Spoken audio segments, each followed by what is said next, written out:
ஆச்சி கொழுக்கட்டை மாவிற்கு கொழுக்கட்டை அச்சை கேட்டு வாங்குங்கள். வணக்கம். செய்திச் சுருக்கம்.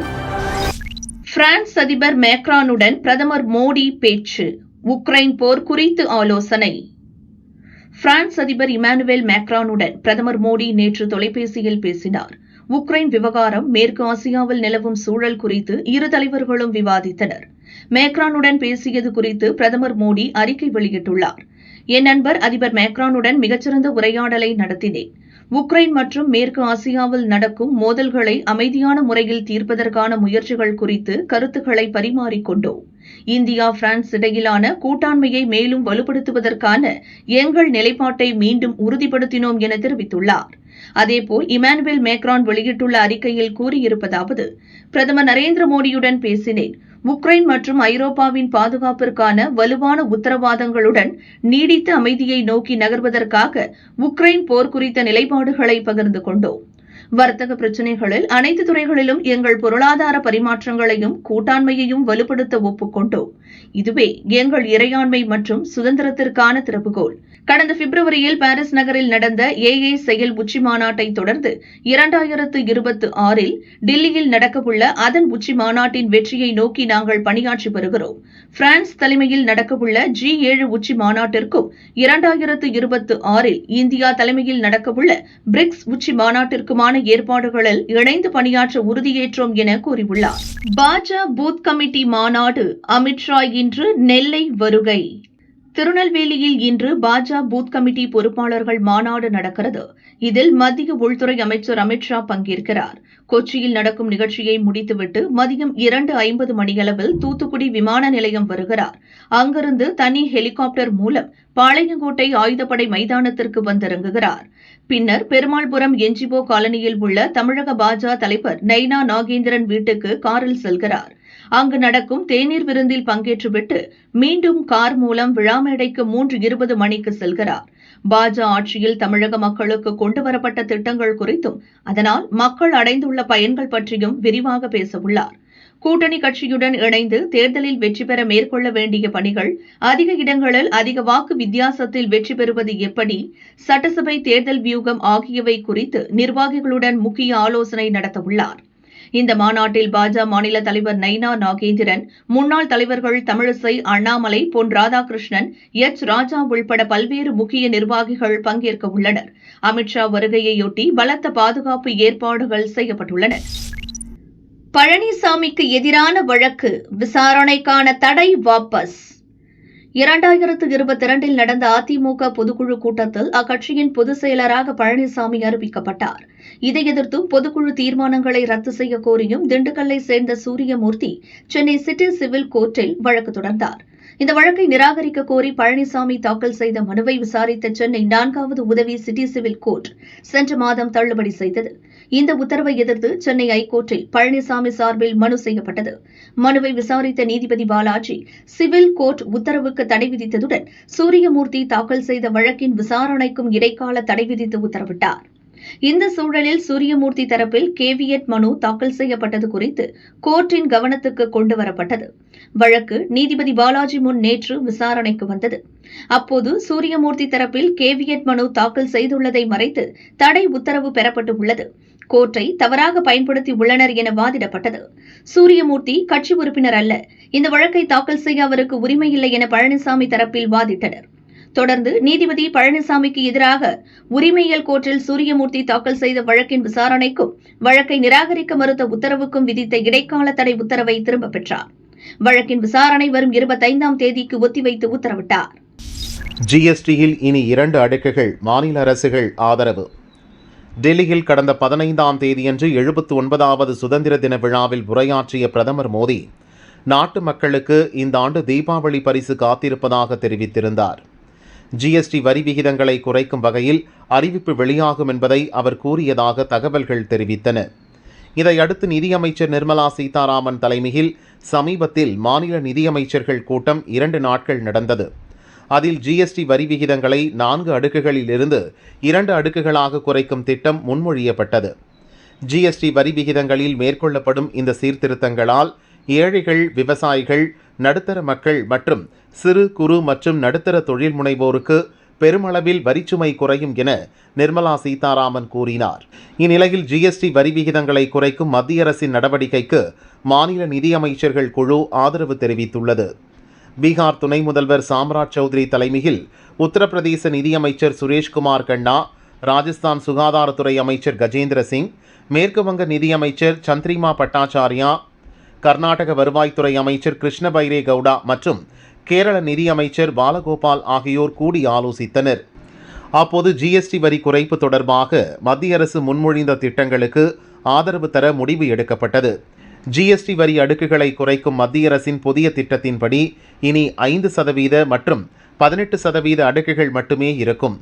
12 மற்றும் 28% வரி அடுக்குகள் நீக்கப்படும். புகையிலை, மதுபானங்கள் உள்ளிட்ட 7 பொருட்களுக்கு விதிக்கப்படும் வரி 40%ஆகவே தொடரும் என தெரிவிக்கப்பட்டுள்ளது.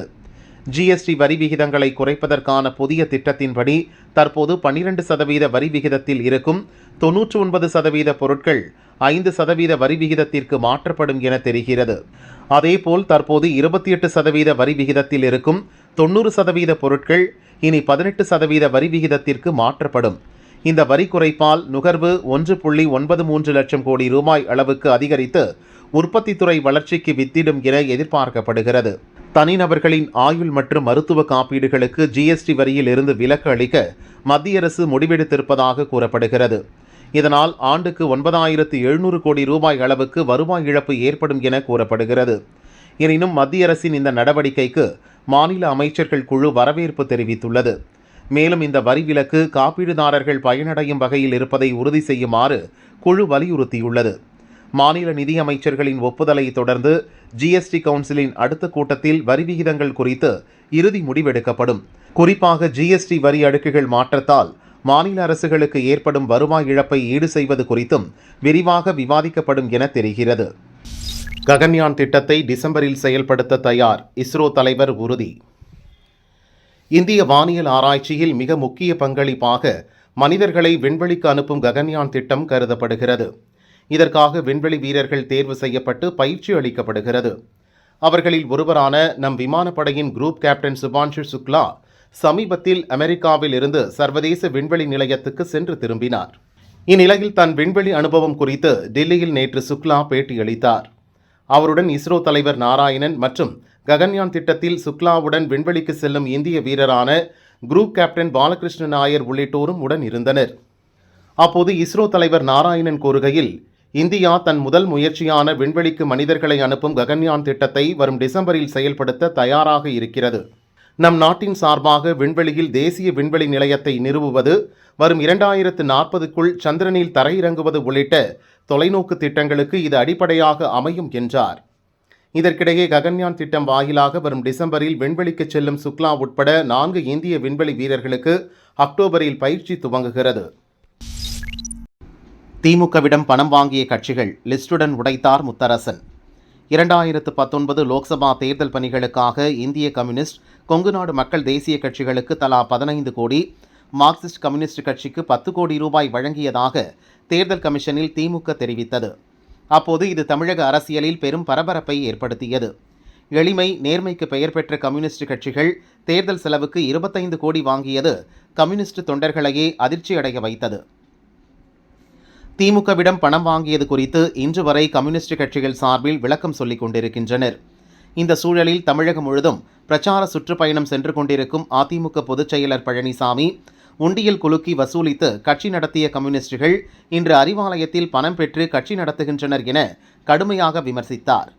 பழனிசாமியின் கருத்துக்கு சேலத்தில் நடந்த இந்திய கம்யூனிஸ்ட் மாநாட்டில் அக்கட்சியின் மாநில செயலர் முத்தரசன் விளக்கம் அளிப்பது போல பேசினார். 2019 லோக்சபா தேர்தல் செலவுகளுக்கு திமுக பணம் கொடுத்தது. ஆனால் கையில் பணத்தை கொடுக்கவில்லை, நள்ளிரவில் திரைமறைவில் கொடுக்கவில்லை. திமுகவின் வங்கிக் கணக்கிலிருந்து இந்திய கம்யூனிஸ்ட் கட்சியின் வங்கிக் கணக்கிற்கு அனுப்பப்பட்டது. எங்களுக்கு மட்டுமல்ல, மார்க்சிஸ்ட் கம்யூனிஸ்ட், மதிமுக, விடுதலை சிறுத்தைகள், முஸ்லீம் லீக் கட்சிகளுக்கும் திமுக பணம் கொடுத்தது என பட்டியல் வாசித்து பேசினார். இதுவரை மதிமுக, விடுதலை சிறுத்தைகள், முஸ்லீம் லீக் கட்சிகளுக்கு திமுக பணம் கொடுத்த தகவல் வெளியாகாத நிலையில் உண்மையை போட்டு உடைத்து விட்டாரே என திமுக கூட்டணி கட்சிகளின் தலைவர்கள் அதிருப்தி அடைந்துள்ளனர். இந்தியா மீதான 50% வரி விதிப்பு, அமெரிக்காவுக்கு சீனா கண்டனம்.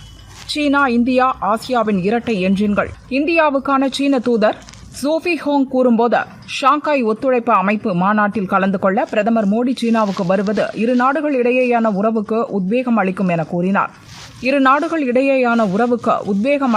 கூறினார். கைலாசம், மானசரோவர் போன்ற புனித மலைக்கு இந்திய யாத்ரீகர்கள் அனுமதிக்கப்படுகின்றனர்.